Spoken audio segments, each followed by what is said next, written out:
አንድ አመት እስከሚሞላኝ ድረስ እውነት ለመናገር አልሰገድኩም አልጾምኩም እስከሚገባኝ ነበር ምለው ያው የሚደረጉ ትችቶች አሉ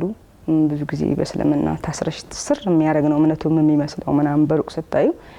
እኔ ያን ያህል ብዙ ልቤ ላይ ያን ያህል አልነበረም እየኖርኩ ሲሄድ እዛ ቤት ያለውን ነገር አላህ ማን ነው ለምንድነው ሰላት የሚሰግዱት ለሪት ተነስተው እንደዚህ ወይም ደግሞ ለሰው የሚደረገው ነገር ሊላህ ተብሎ ሰደቃው በቃ የሆነ በቃ ከይር ስራው ያለው ነገር በቃ የሰላቱ ሳይ እንዴ ስጠይቃቸውም ያለውን ነገር ያስረዱኛል አላህ ረህማቸው ይባል ያባት በቃ ሁሉን ነገር ስጠይቃቸው ሲነግሩኝ ስል እንዲህ ከሆነ ታዲያ ምን ፈልጋለሁ እኔስ ከዚህ በለጠ ዲኑ ይገኛል አላህ አንድ መሆኑን መሐመድ መልእክተኛ መሆኑን ስረዳ በፊት ደግሞ በጣም መሪም ያው ማርያም ወይም ደግሞ ኢየሱስ እስልምና ላይ የሚካተት ወይም ቦታ የሚሰጣቸው አይመስልንም ነበርኛና